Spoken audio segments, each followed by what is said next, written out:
વલસાડમાં નિર્માણાધીન પાણીની ટાંકીનો સ્લેબ ધરાશાયી થયો। જી હા, વધુ એક ટાંકી ગુજરાતમાં દમ તોડતી જોવા મળી। એની પાછળનું કારણ બેદરકારી પણ હોઈ શકે, એની પાછળનું કારણ ભ્રષ્ટાચાર પણ હોઈ શકે, પણ આ દ્રશ્યો હચમચાવી નાખે એવા છે, કારણ કે મેઇન રોડ ઉપર આ ટાંકી બની રહી હતી અને મેઇન રોડ ઉપર દેખાય છે કે ટ્રાફિકનું અવનજવન થઈ રહ્યું છે। ઘણા બધા લોકો ત્યાંથી અવરજવર કરી રહ્યા છે અને એ જ વખતે ટાંકીનો કેટલો ભાગ ધરાશાયી થાય છે। સીસીટીવીમાં આ દ્રશ્યો કેદ થયા છે। પાણીની ટાંકીનો સ્લેબ પડી જાય છે અને એ પછી દોડભાગ મચી જાય છે, નાસભાગ મચી જાય છે। કોન્ટ્રાક્ટરની ગંભીર બેદરકારી સામે આવી છે। હવે જોવાનું એ છે કે શું કાર્યવાહી કરવામાં આવે છે।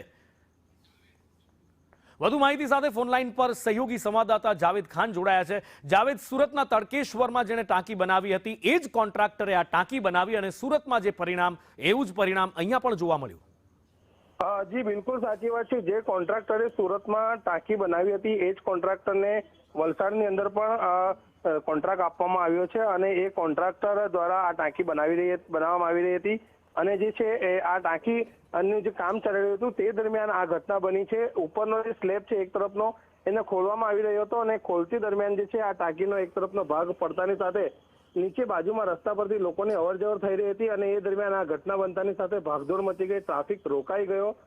ઘટના બનતાની સાથે જે છે પોલીસ પણ છે ઘટના સ્થળે પહોંચી અને રસ્તો તાત્કાલિકપણે બંધ કરવામાં આવ્યો છે। નગરપાલિકાના જે કર્મચારી અધિકારીઓ છે તેઓ અહીં સુધી અત્યાર સુધી ઘટના સ્થળે પહોંચ્યા નથી। જીયુડીસી દ્વારા આ જે છે એ કામગીરી કરવામાં આવી રહી હતી, કોન્ટ્રાક્ટ આપવામાં આવ્યો હતો એવું કહેવામાં આવી રહ્યું છે। ત્યારે કોન્ટ્રાક્ટરના જે સુપરવાઇઝર છે તે પોતે આ સમગ્ર ઘટનાને જે છે કબૂલી છે, તેઓની ક્યાંક ને ક્યાંક ભૂલ છે અને સેફટીના જે વાત થઈ રહી હતી એ પણ એમને કબૂલી છે। તો સાથે સાથે યુથ કોંગ્રેસે જે છે આ સમગ્ર ઘટના પર જે સવાલો ઉચક્યા છે અને તેઓએ કહ્યું છે કે આ જે ઘટના છે એ ઘટનામાં ક્યાંક ને ક્યાંક ભ્રષ્ટાચાર છે। એક તરફ સુરતના તડકેશ્વરમાં ઘટના બની અને એ જ કોન્ટ્રાક્ટરને ફરી અહીં કોન્ટ્રાક્ટ આપવામાં આવ્યો, એ કેમ આપવામાં આવી રહ્યો છે, કેમ ક્યાંક ને ક્યાંક કટકી થઈ રહી હોય એવા આક્ષેપો જે છે યુથ કોંગ્રેસ દ્વારા અહીં કરવામાં આવ્યા। બિલકુલ આક્ષેપો કરવામાં આવ્યા છે ને એની સાથે જાવેદ, આ જે ટાંકી રોડની બિલકુલ બાજુમાં હતી અને જો કદાચ ક્યાંક સદનસીબે કોઈ જાનહાનિ નથી થઈ, પણ આ તો લોકોના માથે તોળાતું જોખમ છે, તોળાતું મોત દેખાઈ રહ્યું છે અહીંયા તો।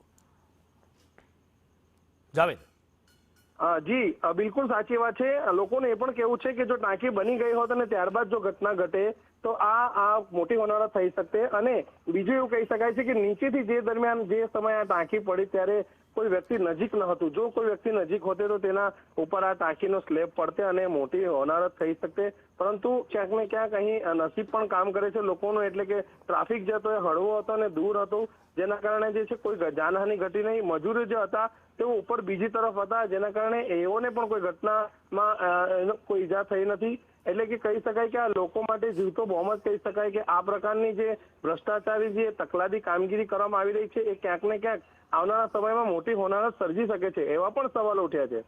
એટલે સવાલ અહીંયા આગળ એ જ છે કે જ્યારે સુરતના તડકેશ્વરમાં એ ઘટના બની ચૂકી છે, જ્યારે ટાંકીનું ચેકિંગ કરવામાં આવી રહ્યું હતું, જ્યારે એમાં પાણી ભરવામાં આવ્યું અને એ વખતે ટાંકી ધરાશાયી થઈ હતી, એ જ કોન્ટ્રાક્ટર જ્યારે વલસાડમાં આ ટાંકી બનાવી રહ્યો છે તો એ ટાંકીનું કામ રોકી કેમ ન દેવામાં આવ્યું એ પણ એક મોટો સવાલ છે। એક ઉદાહરણ રૂપે અમદાવાદની જો વાત કરીએ, હાટકેશ્વર બ્રિજ જે કંપની દ્વારા બનાવવામાં આવ્યો હતો એ જ કંપની દ્વારા અમદાવાદમાં પલ્લવ 4 રસ્તા પર પણ બ્રિજ બનાવવામાં આવી રહ્યો હતો। એ બ્રિજના નિર્માણનો કોન્ટ્રાક્ટ એની પાસેથી લઈ લેવામાં આવ્યો હતો। બ્રિજનું કામ લગભગ 2 વર્ષ સુધી અટકેલું રહ્યું અને પછી નવા કોન્ટ્રાક્ટરને કોન્ટ્રાક્ટ આપવામાં આવ્યો હતો અને બ્રિજ બનાવવામાં આવ્યો। તો અહીંયા આ વસ્તુ કેમ ન કરવામાં આવી, સવાલ એ છે। શું ક્યાંક મેળાપીપણું ચાલી રહ્યું છે? શું લોકોના જીવની તંત્રને કોઈ જ ચિંતા નથી? શું ભ્રષ્ટાચારની આગમાં આ લોકોને, સામાન્ય લોકોને હોમી દેવાનો કારસો ઘડવામાં આવે છે? આખરે એવા કોણ તત્વો બેઠા છે તંત્રની અંદર કે જેમને લોકોના જીવની ચિંતા નથી, જે આવી રીતે મેળાપીપણા કરી અને આવા કોન્ટ્રાક્ટરોને કોન્ટ્રાક્ટ આપી દેતા હોય છે, જે નબળું કામ કરે છે? આ તો ઠીક છે કે ટાંકીનો એક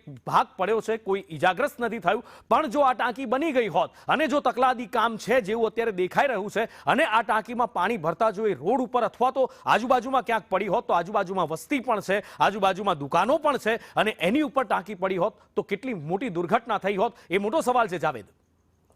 જી બિલકુલ સાચી વાત છે નુપુર। આ બહુ મોટો સવાલ ઉભો થઈ રહ્યો છે અહીંયા કે આ કોન્ટ્રાક્ટરને જે છે બીજી વખત કામ આપવામાં આવ્યું।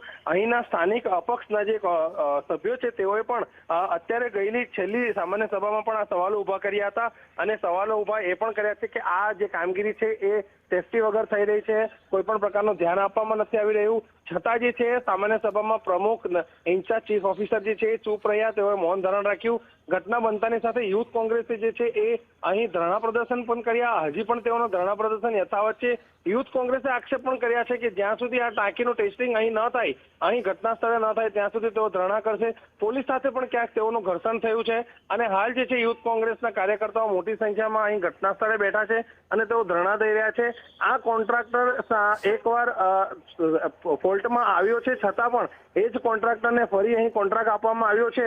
હજી પણ એવી વાત સામે આવી રહી છે કે વલસાડ શહેરની અંદર આ જ કંપની દ્વારા બીજી અન્ય ટાંકીઓ પણ બનાવવામાં આવી રહી છે, તેની પણ તપાસ ચાલુ છે. વલસાડ જિલ્લાના તંત્રના અધિકારીઓ ઘટના સ્થળે આવ્યા હતા. પ્રાંત અધિકારીએ પણ નિવેદન આપ્યું છે કે આ ઘટનાની અંદર ક્યાંક ને ક્યાંક જો કોઈ ક્ષતિ સામે આવશે તો તેના પર કાયદેસરની કાર્યવાહી કરવામાં આવશે અને પગલાં પણ ભરવામાં આવશે.